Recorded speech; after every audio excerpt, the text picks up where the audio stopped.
E, pessoal, dando continuidade à aula passada, a gente, dentro dos comandos de decisão, a gente também tem o switch. Não sei se vocês já chegaram a utilizar nas disciplinas anteriores. O switch ele é bem simples, ele vai analisar uma determinada variável, analisar o valor dele, e caso o valor seja atendido, ele para a realização do bloco em si. Tá? A estrutura dele é simples, assim, switch e a variável, e aí ele vai analisar o valor. Caso seja zero, vai aparecer alguma coisa aqui, a ação, e ele para o bloco. Aí caso, no caso nosso aqui, o i, a variável i, ela está recebendo o valor 1. Então, seria essa opção aqui. Caso seja o valor 1, ele vai fazer a ação e parar o bloco, parou, encerrou o código, ele não continua analisando linha por linha. Caso nenhuma dessas ações sejam atendidas, ele vai para o default e também encerra o bloco. Além disso, para a aula de hoje, eu vou explicar para vocês os comandos de repetição, os laços de repetição comumente conhecidos. O laço for e o laço while. São simples de trabalhar, um dos mais utilizados é o for, mas também utilizamos o while bastante. Então, para a nossa aula, vamos abrir o Visual Studio para a gente prosseguir o nosso código. Aqui no Visual Studio eu criei, da aula passada, introdução, que a gente montou um código bem simples, né? Só para lembrar. A gente utilizou alert, conhecemos os operadores aritméticos, o parse int, parse float, o bloco de if. Passei algumas atividades para vocês só para fixar esse conteúdo. E a gente vai hoje, eu coloquei laço de repetição, o switch vai estar aqui dentro também, mas não é um problema, tá? Então, dentro dessa mesma pasta, criei um arquivo como .html e aí a gente vai montar o nosso HTML. Vocês já conhecem quase tudo aqui, né, dessa parte do HTML. Vou colocar aqui laços de repetição. E aí, aqui no body, só abrindo parênteses aqui, as nossas aulas, elas estão bem introdutórias, tá? Quando nós retornarmos, aí eu vou trabalhar com vocês a parte mais prática do JavaScript, intercalando mesmo com o HTML, trabalhando com funções, as funções dele mesmo, internas, essas coisas. Agora é só mais para vocês conhecerem como é que funciona a linguagem em si e recapitular algumas coisas de lógica de programação, de linguagem de programação, que vocês, se vocês observarem os exemplos que eu estou trabalhando, são bem simples, coisas que vocês já estudaram mesmo. Aí nós iremos abrir o bloco script, e no script a gente vai começar trabalhando com o switch. Para o switch, a gente vai pedir para a pessoa digitar um número e esse número a gente vai analisar se for 1 é janeiro. Então, os números de 1 a 12, vamos pedir para a pessoa digitar. Então, vamos colocar aqui, criar uma variável chamada, eu vou colocar resp, tá, gente? É o nome de resposta. Vou colocar aqui do parse int, que vai ser número inteiro, de 1 a 12. A funçãozinha de prompt para a gente receber o valor de entrada, para a gente não ficar tão preso sem ter nenhuma interatividade. Aí você vai pedir para a pessoa, digite um número entre 1 a 12. Só um exemplo, né? Aí não esqueçam que precisa do ponto e vírgula. Aí a gente vai usar o switch. O switch, ele vai analisar o quê? Ele vai analisar o valor que a pessoa inseriu nessa variável. Então, é a variável RESP que a gente vai analisar. Feito isso, a gente vai abrir o bloco com um sinal de chaves e a gente vai analisar. Case, caso a pessoa digite número 1 se refere ao mês de janeiro. Então, a gente vai escrever no navegador document write janeiro, ponto e vírgula. Se isso aqui for já atender, break. Aí ele para esse bloco e ele não continua mais. Mas caso a pessoa não digite 1, digite 2 e essas coisas, a gente tem que colocar todas as opções que a gente precisa analisar. Então, eu vou só copiar e colar para a gente ganhar tempo. Deixa eu só organizar aqui.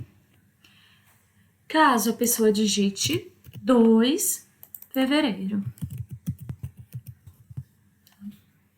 E break normal, cola de novo. Caso a pessoa digite 3 em março. Eu não vou fazer tudo, tá, gente? Senão a gente vai ficar com uma aula gigante. Vou fazer só até abril. E depois a gente, se vocês com tempo aí, vocês podem finalizar. Então, se tiver essas 4 opções, no caso de vocês teriam que fazer 12 case. Caso a pessoa inventa lá de digitar alguma coisa inválida, caso nenhuma dessas opções sejam atendidas, a gente vai para o tal do default.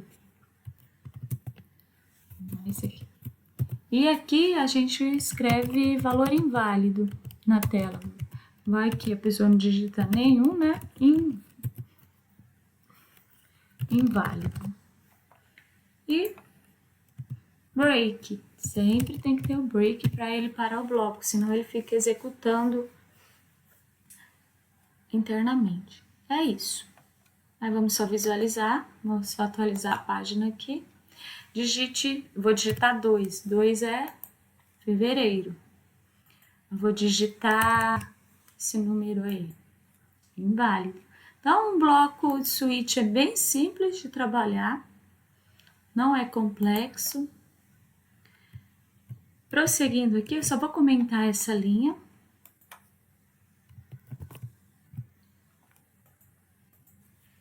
E a gente vai pro while.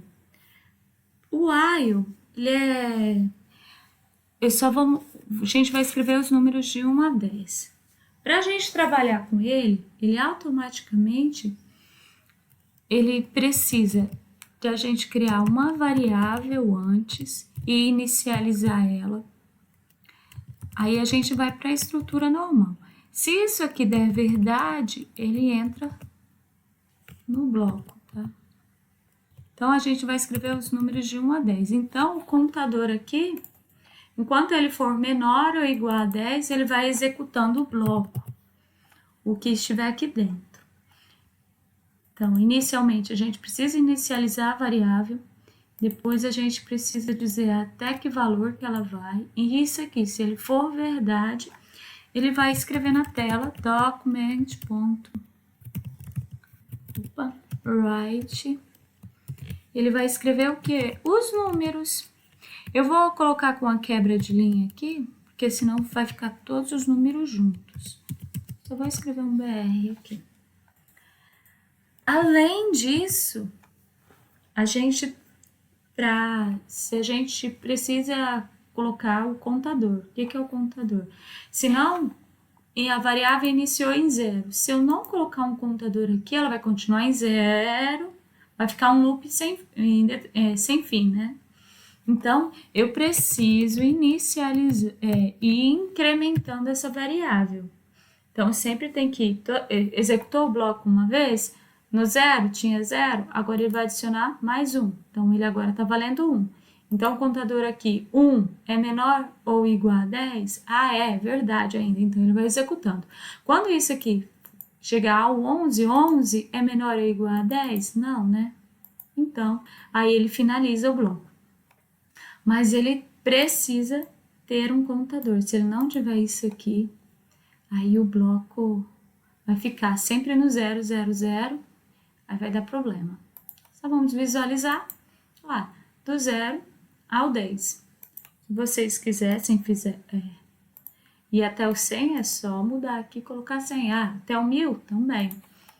O outro bloco que eu tenho para trabalhar com o outro laço é o que você já, acredito que boa parte de vocês estão acostumados a trabalhar, que é o for. Só comentei. O for é bem mais simples. Vou fazer a mesma estrutura ali de 0 a 10. Então, a gente inicializa.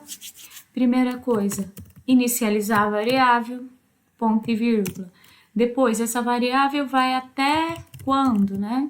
Então, enquanto ela for menor ou igual a... Vou colocar 100. 100, essa variável vai incrementar mais 1. Só isso e a gente vai escrever. Eu vou usar essa linha aqui de cima. Então, eu abro o bloco e colo. Então, ela inicializa em 0, ela vai até 100. Enquanto ela for menor ou igual a 100, ela vai incrementando mais 1. E pronto. Tá lá. Esse é o for. E para a gente finalizar a nossa aula de praxe, vamos só fazer uma tabuada usando for, né? Só para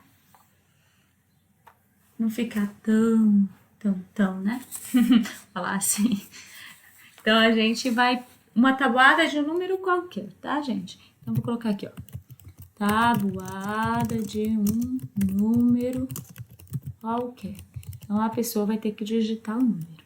Então, a gente vai inicializar uma variável. Vou colocar o nome dela de tab. Tab vai receber o quê? Parse int. Ela vai receber como entrada um valor que a gente não sabe. Então, a gente vai pedir. Digite um número para a tabuada. Ponto e vírgula.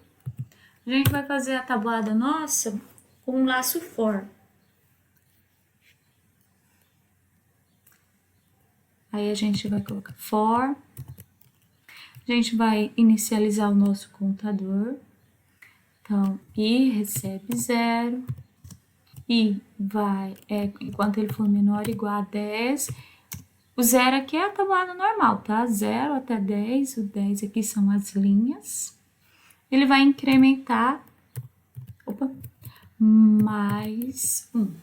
E a gente vai abrir o bloco. O que a gente vai escrever, né? Document.write. A gente vai escrever a nossa tabela, o número que a pessoa digitou,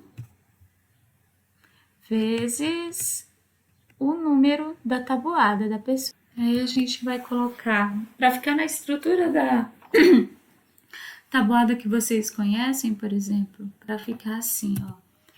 8 vezes 1 é igual a 8. A gente quer essa estrutura. Então, aqui primeiro vai ser a variável que a pessoa digitou, o valor que está lá nela, mais... Aí a gente vai colocar entre aspas o xizinho. Xizinho quer dizer que é esse vezes aqui. Se você quiser deixar ele mais um espaço, aí você coloca só esse espacinho. O mais aqui é só para concatenar, coisa que eu expliquei na aula passada. Esse 1 aqui seria o nosso contador. Quem é o nosso contador? É a variável i. Então, você coloca o i aqui. Mais... Agora, a gente vai ter ou igual. Então, ele é entre aspas, igual. Aqui também vou colocar um espaço. E aqui, vocês já conhecem, para a gente obter esse resultado 8 é uma multiplicação. Então, a gente vai multiplicar vou colocar entre parênteses, o valor que a pessoa digitou vezes quem? O nosso contador, que é o i. E a gente vai colocar uma quebra de linha também, para não ficar ficar um do lado do outro. E pronto. Que número? Ah, número 4. Então, tá lá. Ah, eu quero a tabuada do 100. 6, tá lá. Então, é bem simples. Ah, o número que vocês quiserem, ele gera a tabuada. É isso. Até a nossa próxima aula, que vai ser depois das férias de vocês. Aí a gente vai dar continuidade trabalhando com funções, a maior interatividade com o HTML em si. Até mais, pessoal!